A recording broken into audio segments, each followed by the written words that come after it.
이제 오늘은 애굽에 내려가 이제 정착하게 되는 야곱, 이스라엘의 가족들의 내용이 본문에 나옵니다. 말하자면 그 당시 가장 번성했던 세상 속으로 야곱의 가족들이 들어가 살게 된 것입니다. 우리도 오늘날 세상 속에 살아갑니다. 주님은 우리를 세상으로 보내시며 세상의 빛과 소금으로 살아라 라고 말씀하셨죠. 주님이 부활 승천하시고 2000년이 지나는 동안 하나님의 백성들은 하나님의 말씀에 따라 세상 속에서 빛과 소금으로 살아가는 삶에 열심을 내왔습니다. 그래서 역사 속에 어떤 때에는 정말로 세상이 하나님의 진리의 빛으로 환하게 변해가는 그런 순간들도 사실 있었습니다. 하지만 21세기가 된 지금 세상을 바라보면 과연 교회가 빛과 소금의 역할을 감당하고 있는가? 도리어 교회가 세상의 유혹과 타락에 먹혀버리는 것이 아닌가 하는 안타까움이 들 정도로 교회의 빛은 점점 약해져 가고 젊은이들은 교회를 떠나고 세상은 타락의 끝을 향해서 욕망의 끝을 향해서 달려갑니다. 한때는 기독교 문화가 세상에 있을 때는 자신의 부를 숨기고 도리어 겸손한 것이 미덕이었던 시대도 있었지만 지금은 자신의 부를 과시하고 더 자랑하는 것이 당당한 것으로 미덕으로 이 세상 사람들의 모습에 드러납니다. 그러게 젊은이들도 거기에 도전하고 자신들도 일확천금을 얻기 위해서 마치 갬블링 하듯이 세상을 살아가는 것이 이 세상의 모습이기도 합니다. 그리고 세상은 한때는 좋은 말씀으로 가르치고 교육을 열심히 시키면 문명화가 되어서 더 인간적이고 그래도 합리적으로 살아갈 것처럼 보였지만 가장 교육이 높은 이 시대에 가장 문명이 발달한 이 시대의 세상은 전쟁과 폭력의 소문으로 가득 차 있습니다. 서로 양보하지 않고 내가 옳다라고 주장하며 그것이 허용되지 않으면 폭력을 사용하고 전쟁을 일으키고 그저 자신의 욕망을 따라 살아가는 것이 세상의 모습이죠. 과연 이런 세상 속에서 우리 크리스찬들은 빛과 소금의 역할을 감당하며 도대체 어떻게 살아야 될까 큰 의문이 생기는 시대이기도 합니다. 오늘은 그래서 이 본문을 보면서 그 당시 가장 화려하고 발달되었던 애굽으로 들어가 살게 된 하나님의 백성들의 정착의 모습을 보면서 그들의 모습 속에서 과연 우리는 이 시대에 가장 문명이 발달된 이 타락한 세상 속에서 어떻게 하나님의 백성으로 살아가야 될까 하는 그 질문을 던지고 답변을 찾아보는 시간을 갖기 원합니다. 자, 오늘 본문에 보게 되면 이제 이스라엘 백성, 야곱의 가족들이 가나안 땅을 떠나서 기근 때문에 그리고 그곳에 요셉이 있기에 모든 가족의 식구들이 애굽 땅으로 내려갑니다. 일단 그들이 애굽 땅에 갔지만 애굽 사람들의 본거지까지 내려가지는 않고 어떤 면에서 애굽 지역에서는 변두리에 속하는 가나안 땅에 가장 가까운 지역인 고센 지역에 정착을 합니다. 성경 본문에 보게 되면 내려간 가족의 숫자를 66명 이렇게 추산하기도 하지만 사실 이것은 70이라는 성경적인 굉장히 상징적인 숫자를 맞추기 위해서 언급한 것이고 실제로 내려간 것은 가족 외에 많은 일꾼을 포함해서 수백 명이 넘는 굉장히 큰 그룹이 양떼와 그리고 또 소와 가축을 이끌고 내려간 것이죠. 큰 그룹입니다. 대단히 큰 그룹. 부유한 이 가족이 내려간 것이죠. 비록 형제는 12이지만 거기에 따른 식솔과 일꾼들까지 하면 굉장히 많은 숫자입니다. 자, 이제 이 숫자가 내려갔는데 오늘 본문에 보면 애굽에서 이 가뭄의 때 처음 계획은 잠시 머물기 위해서 형제들도 사용하고 야곱도 사용하는 이 나그네라는 타이틀에 맞게 잠시 거주하러 그들은 내려갑니다. 그리고 그들이 오늘 본문에 보게 되면 바로 왕 애굽의 그 당시 가장 문명이 발달된 제국이었던 애굽 제국의 왕 신의 아들이라고 부르고 본인도 불멸하는 신이라고 외쳤던 이 바로 앞에 나가게 됩니다. 자, 그런데 오늘 본문에 보면 흥미로운 장면이 있습니다.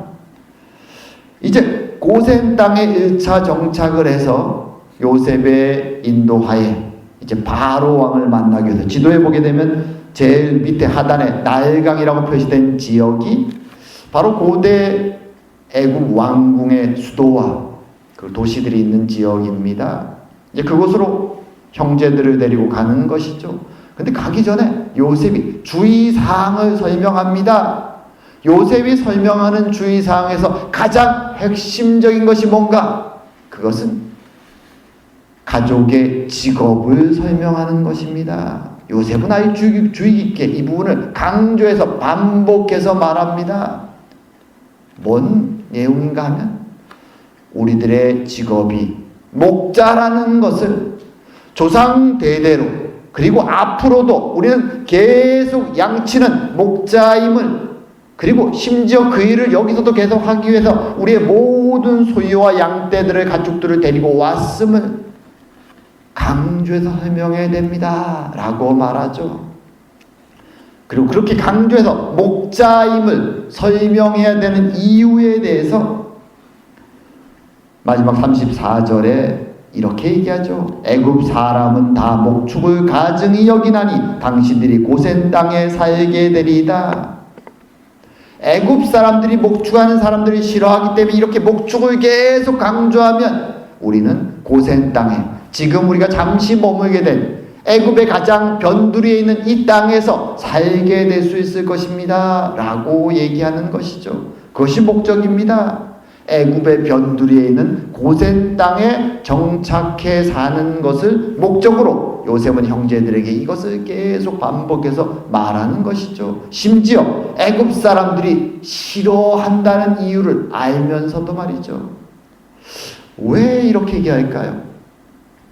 사실 그 당시 고대 사회에서 가장 발달된 애굽에 왔으면, 그리고 자신이 그 애굽에서도 바로를 제외하고 가장 권력을 쥐고 있는, 돈과 명예를 소유하고 있는 그 위치에 있는 사람이라면 저 시골 가나안에서 온 형제들을 자신이 사는 바로의 왕궁 옆에 있는 그 대궐 같은 집에 초대해서 형제들과 함께 많은 것을 쉐어하고 나누며 그들에게 일을 맡기고 그렇게 수도에서 함께 사는 것이 당연하지 않을까요?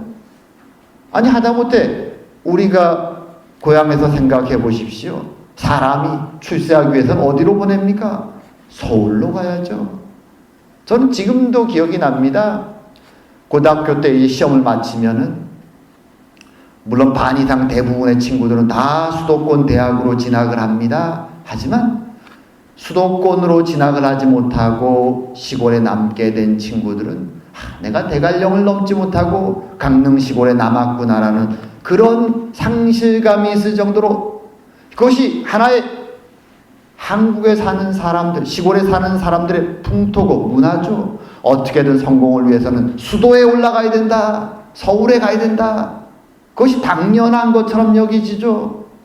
한국만이 아니라 어느 나라나 마찬가지죠. 성공을 위해서는 모든 문명과 명예와 권력과 모든 것이 있는 중심지로 사람들이 나아가는 것이 당연합니다. 그런데 정작 가장 높은 곳에 출세한 요셉은 자신의 가족들이 그 애굽의 문명의 중심지, 권력과 정치의 중심지, 번영하고 모든 혜택이 있는 그곳으로 오는 것을 원하지 않습니다.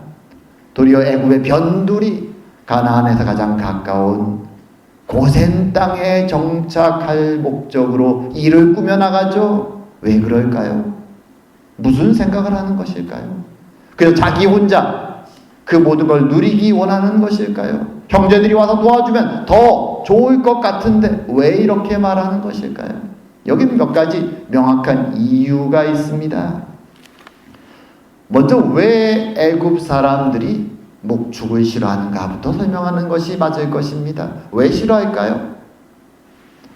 자, 애굽 사람들은 사실 나일강 강변에 있는 그들의 가장 큰 산업은 목축도 물론 그들이 하지만 농경 산업입니다. 농경. 고대로부터 이 이집트의 농경은 유명합니다. 나중에 로마 시대가 되면 로마의 빵을 생산하는 그 창고가 이집트에 있다라고 말할 정도로 식량을 엄청나게 많이 만들어내는 곳이, 농사를 짓는 곳이 이집트였죠. 로마 사람들을 먹여 살릴 정도로. 우리가 알지만 고대사를 공부하면 세계 4대 고대 문명 뭐 이렇게 하죠. 메소포타미아, 에집트, 또 인도 지역, 그 다음에 중국 황하 지역. 이 고대 문명의 공통점이 뭔지 아십니까? 강이 있고요. 그리고 그 강 옆에 큰 경작지가 있어서 사람들이 그곳에 집단적으로 모여서 농경을 합니다. 그리고 거기서 사람들이 집단적으로 모였기 때문에 도시 문명이 생기죠. 정착해 사는 것입니다. 더 이상 곡식을 구하러 먹을 구하러 이동하는 자들이 아니라 정착 생활을 하는 그곳에도 문명이 발달합니다. 그런데 이런 문명 도시에 가장 대적이 되는 무리들이 어떤 무리인지 아십니까? 바로 유목민들이죠. 정착하지 않고 떠돌아다니는 사람들. 중국 역사에서 만리장성이 왜 생깁니까? 유목민들의 침입을 막기 위해서 생긴 것이죠. 이집트도 마찬가지입니다. 그들은 정착해서 문명을, 화려한 문명을 이루고 살아갑니다. 그들이 제일 싫어하는 사람들이 유목 생활을 하다가 때가 되면 도적처럼 변해서 자신들을 공격하고 덮쳐오는 그들을 되게 싫어합니다. 그래서 그들 마음속에 목자, 목축업을 하는 사람들, 그러면 편견이 있습니다. 이놈들은 언제 도적대로 변할지 모르는 무리들이다라는 편견이 있죠. 물론 아브라함의 무리들은 목축을 하지만 결코 도적대가 아니죠. 하지만 이스라엘 역사에 보면 그런 무리들이 등장합니다. 아말렉이나 미디안이나 이스마엘 족속들, 이런 무리들은 유목을 하고 때론 장사도 하고 그러다가 기회가 오면 약탈도 합니다. 그들이 얼마나 자주 이스라엘에 쳐들어왔는지 우린 잘 알고 있죠. 그래서 애굽 사람들은 목축하는 유목 생활을 하는 자들을 경멸하고 싫어합니다. 언제 도적대로 바뀔지 모르기에. 그럼에도 불구하고 오늘 요셉은 자신들의 직업이 목축임을 계속 강조하라고 말합니다. 여기에는 요셉이 하나님으로부터 받은 명확한 뜻이 있는 것이죠. 비록 애굽이, 이집트가 고대 문명의 발상지요, 문화가 발달되었고 혜택이 있고 많은 것이 그곳에 있음에도 불구하고 그들은 이방 민족인 것이죠. 다신교, 이방신을 섬기는 타락한 문화를 따라가는 자들임을 요셉은 너무나 잘 알고 있습니다. 그 땅에서 20년을 넘게 살아오면서 그는 그것을 목도했죠. 만약 하나님의 백성인 자신의 가족들이 애굽 땅 수도로 들어와 이들과 함께 섞여 살게 되면 쉽게 그 타락한 문화에 빠져들 것을 그는 걱정하는 것입니다. 그러기에 변두리 고센 땅에 살아가는 것이 불편할 수도 있고 여러 가지 혜택을 못 받을 수 있음에도 불구하고 하나님의 백성이라는, 하나님의 약속을 받은 백성이라는 그 정체성을 지니기 위해서는, 구별된 삶을 살기 위해서는 이집트의 수도가 아니라 조금 떨어진 고센 땅에 정착하는 것이 옳다라고 그는 신앙적으로 결정을 하고 형제들에게 조언을 하고 그렇게 일을 진행해 나가고 있는 것입니다. 모든 세상 사람이라면 당연히 애굽의 수도에 가서 가장 성공한 요셉 옆에서 함께 부귀영화를 누리기를 원하겠지만 요셉은 비록 그가 권력과 명예의 가장 높은 곳에 있음에도 불구하고 그의 시선은 그 땅에 있는 것이 아니라 하나님의 약속을 바라보고 있었던 것입니다. 그러기에 가족들을 고센 땅에 정착하기 위해서 모든 계획을 꾸미고 일을 진행해 나가는 것이죠. 그래서 그들의 내용 속에 나오죠. 우리는 조상 때부터 목축을 했고 지금도 목축을 하고 있고 앞으로도 목축을 할 것이다. 나그네의 삶을 계속해 갈 것이다. 그의 형제들도 바로 앞에 왔을 때 이 사실을 계속 강조합니다. 우리는 잠시 나그네로 이곳에 온 것이다. 야곱도 말하죠. 나도 나그네의 삶을 살았고 나의 조상도 나그네의 삶을 살아왔다. 그들의 머릿속에는 그들은 하나님의 백성으로서 이 세상을 나그네로 살아간다는 의식이 명확했던 것입니다. 이것은 우리들에게도 굉장히 중요한 것이죠. 우리도 세상 속에 살아갑니다. 세상 사람들과 어울려서 살아갑니다. 그들과 함께 일을 하고 그들로부터 돈을 받고 장사를 하기도 하고 타락한 돈으로 우리도 매일매일 살아갑니다. 그리고 성실히 열심히 하나님 주신 재능을 가지고 이용해서 부를 축적하고 이곳에서 평안한 삶을 살기도 합니다. 그럼에도 불구하고 하나님은 오늘 말씀을 통해 우리에게 다시 한번 상기시켜 주시는 것이죠. 우리는 이 땅에 속한 자들이 아니라 하나님께 속한 자들이다. 이 땅이 아무리 화려하고 많은 풍요로움이 있고 좋은 것이 있을지라도 이곳은 우리의 집이 아니다라고 말씀해 주는 것입니다. 우린 잠시 있다가 성실히 열심히 수고해서 비록 부를 축적할 수도 있지만 명예와 권력을 소유할 수 있지만 그럼에도 불구하고 주님이 가자 말씀하시면 아버지 집으로 바로 돌아가야 되는 나그네의 마음을 가지고 살아가야 된다고 말씀해 주시는 것입니다.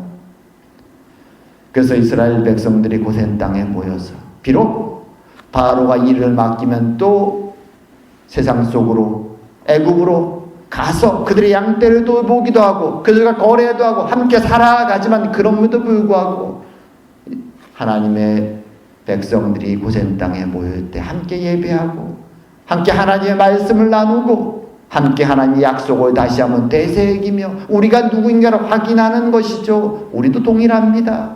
세상 속에 살아가지만 이렇게 하나님의 백성들이 함께 주일마다 모여서 우리가 누구인가 다시 한번 기억하고 서로 격려하고 하나님의 약속을 돌아보며 이 땅이 아니라 그 나라를 소망하면서 살아가야 되는 것입니다. 그것이 주님이 이 말씀 속에서 우리에게 주시는 중요한 메시지죠. 그리고 두 번째로 이 야곱의 모습을 한번 보기 원합니다. 오늘 야곱이 바로 앞에 이제 아들들 5명이 다녀온 뒤에 얼마의 시간이 흐른지 모릅니다. 어느 정도 시간이 흐른 뒤에 아마도 야곱이 건강이 충분할 때 요셉은 아버지 야곱을 모시고 바로 왕 앞에 나아갑니다. 그 장면이 굉장히 독특합니다. 자, 바로 왕 앞에 나갈 때에 이 야곱은 아들들이 바로 왕 앞에 나갔을 때와는 많이 다른 모습을 보입니다. 야곱의 아들들은 바로 왕 앞에 나갔을 때 바로 왕으로부터 원하는 것이 있었기 때문에 그들은 자신을 그 당시 거대 제국의 왕 앞에 보여야 될 최대한의 예의를 보이면서 그렇게 자신들을 소개하죠. 당신의 종들이 이렇게 자신들을 호칭합니다. 그것이 고대의 매너입니다. 높은 사람 앞에서 당신의 종이 이렇게 호칭하는 것이 고대사의 매너죠. 이 아들들은 야곱의 아들들은 그렇게 자신들을 호칭했고 절을 했고 그 앞에 경배하며 최고 권력자에게 예의를 표하며 자신들의 요구를 말했었죠. 하지만 야곱은 그렇게 행하지 않습니다. 그는 경의를 표하는 것이 아니라 도리어 마치 하나님의 제사장처럼 바로 왕 앞에 갔을 때 그를 축복합니다. 그리고 그가 나갈 때와 물러날 때 동일하게 하나님의 축복을 바로 왕 앞에 선포합니다. 근데 신기한 것은 이 장면 속에서 바로도 그 야곱이 행하는 축복을 전혀 이상한 것으로 여기지 않고 자연스럽게 받아들입니다. 물론 그는 다신교에 있는 여러 신들을 믿는 자입니다. 그러기에 이 요셉 가족, 특별히 요셉의 아버지에 대해서도 특별한 눈으로 바라보고 있죠. 애굽 사람들은 다 압니다. 요셉은 신이 함께하는 자다라는 것을. 꿈을 해석하는 능력이 있고 신의 뜻을 아는 신비한 자다라는 존경이 요셉을 향해 있습니다. 근데 그런 요셉의 아버지가 온 것이죠. 그리고 특별히 애굽 사람들은 오래 사는 것에 대한 갈망, 소망이 굉장히 큰 사람들이죠. 우리가 잘 아는 애굽의 미라가 그렇게 생겨난 것이죠. 영생을 향한 갈망. 그런데 애굽 사람들이 볼 때 인간의 최대 수명이 몇 살이냐? 그 사람들은 그 당시 110세 정도가 인간이 살 수 있는 최대 수명이라고 생각했습니다. 근데 야곱은 이미 110세를 훨씬 넘겼습니다. 실제 나이가 130세였습니다. 이 당시에. 그리고도 이 다음에도 17년을 더 삽니다. 그런 야곱이 신령해 보이는, 그리고 자신이 생각하기에 나이를 훨씬 넘어서 있는 그 사람이 자신 앞에 다가오자 자신의 신의 이름으로 축복할 때 이 바로 왕은 자신도 신의 아들이라고 외치고 애굽에서는 신격화된 존재임에도 불구하고 그 야곱의 말을 전혀 이상하게 받아들이지 않죠. 자연스럽게 받아들입니다. 그리고 그가 물은 질문이 그것이죠. 당신의 나이가 어떻게 됩니까? 약간의 신비함과 존경을 담아서 지금 그 노인을 바라보는 것이죠. 어떤 면에서 영생과 오래 사는 것을 꿈꾸는 이 바로에게 있어서 그가 기대하는 이 오래된 노인, 신비한 노인, 신이 함께할 것 같은 그 노인의 답변은 바로의 기대와는 조금 다릅니다. 바로가 생각할 때는 오래 사는 사람, 저렇게 오래 살고 많은 것을 누린 사람의 인생에서 나오는 말은 나이뿐만 아니라 굉장히 만족스럽고 뭔가 신비함과 기쁨에 차 있을 것 같은데 야곱은 그렇게 말하지 않죠. 야곱은 이렇게 대답합니다. 내 나그네 길의 세월이 130년이다. 내 나이가 얼마 못되니 우리 조상의 나그네 길의 연조에 미치지 못하나 험악한 세월을 보내었나이다. 사실 오늘 본문은 조금 의역되어 있는데 원래 히브리어 원문대로 하면은 처음 이렇게 얘기하죠. 내 나이가 130년입니다 라고 얘기하고 그 인생에 대해서 딱 두 단어를 사용합니다. 보충 설명을 뒤에 또 하지만 딱 두 단어를 사용합니다. 뭐라고 얘기하냐? 나의 삶은, 이 130년 삶은 짧고 고통스러웠다. 정확한 표현은 악했다라는 표현이죠. 이 히브리어로 악하다는 단어는 여러 가지 의미로 사용됩니다. 말은 고통스러운 삶이었다는 것이죠.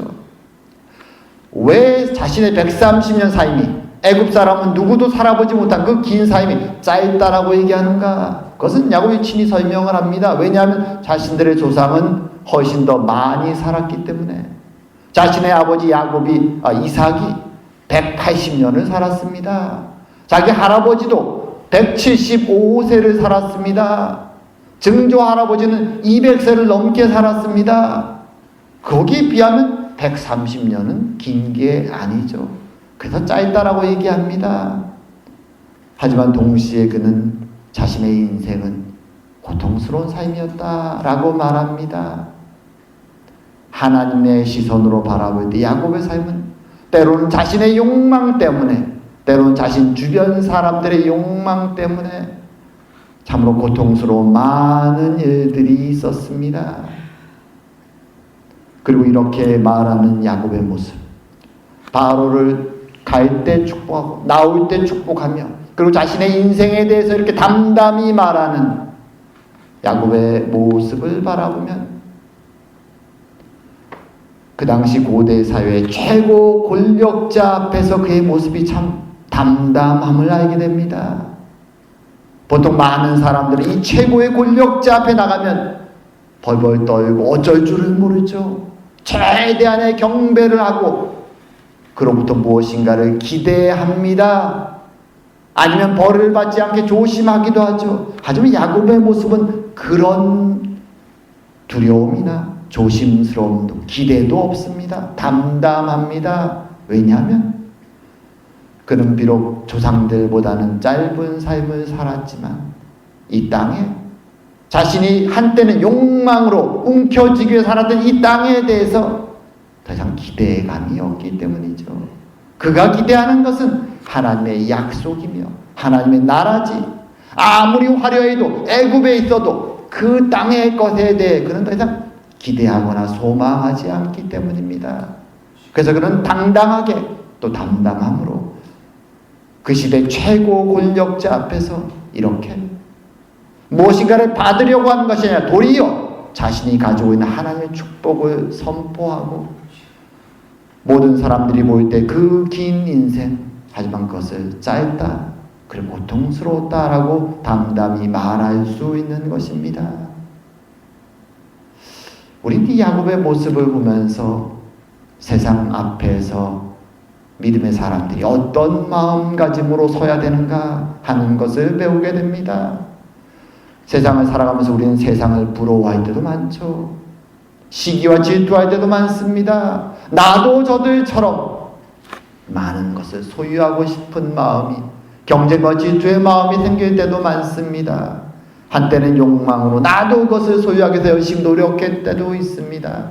하지만 신앙이 점점 깊어질수록 우리는 우리가 나그네이며 우리의 소망이 이 땅에 있는 것이 아니라 하나님께 있으며 우리 세상으로부터 무엇을 기대하는 자가 아니라 하나님이 주신 것을 생명의 약속과 진리를 빛과 소금의 역할을 감당하며 이 세상에 전하는 자의 위치에 있다는 것을 기억하는 것이 필요합니다.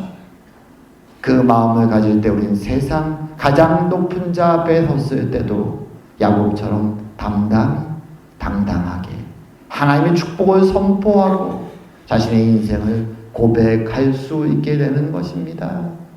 주님은 우리는 세상을 판단할 수 있는 자고 세상의 빛과 소금의 역할을 감당할 수 있는 생명을 소유한 자들임을 기억하라고 말씀해 주십니다.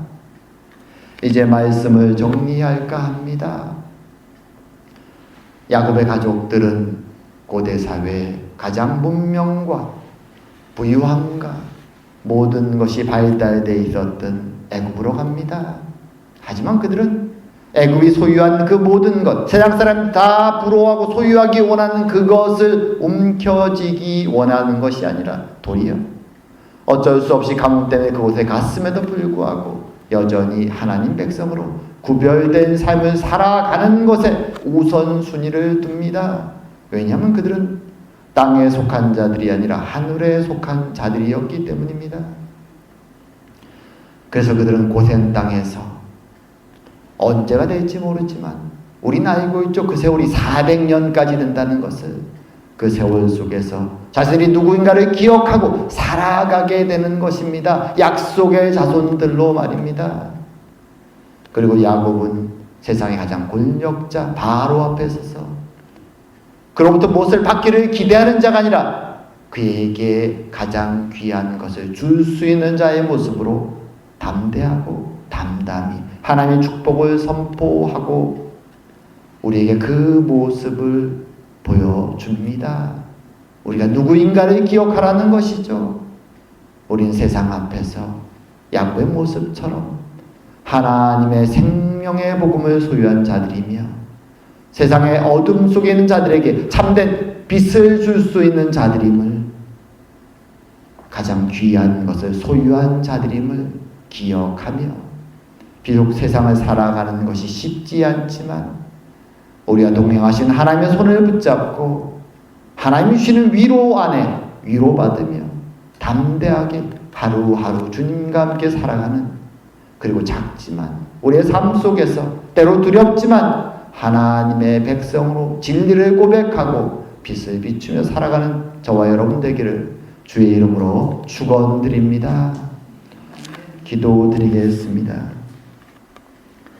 사랑과 은혜의 하나님 아버지, 오늘 말씀을 통하여 이제 고대 사회의 가장 발달된 문명지 애굽으로 정착하고 내려간 야곱의 가족들의 이야기를 보여주시니 감사합니다. 비록 세상에서는 가장 화려하고 발달된 곳이지만 그곳에 소망을 두는 것이 아니라 하나님의 백성으로 살아가는 삶의 소망과 뜻을 두고 살아가는 야곱, 이스라엘의 자손들의 모습을 보여주시니 감사합니다. 우리도 그들처럼 나그네의 삶을 살아갈 수 있는 자들이 될 수 있도록 우리의 심령에 참된 믿음과 은혜를 허락하여 주시옵소서. 땅의 것을 탐하는 자가 아니라 하나님이 이미 주신 약속의 말씀을 붙잡고 하나님의 백성으로 힘있게 살아가는 저희가 되게 하여 주시옵소서. 그리고 하나님이 주신 그 참된 생명의 빛을 세상에 나누며 살아가는 하나님 백성들 다 될 수 있도록 주님 은혜 내려 주시옵소서. 오늘도 함께 하시고 인도하심을 감사드리오며 모든 말씀 예수님 이름으로 기도드립니다. 아멘.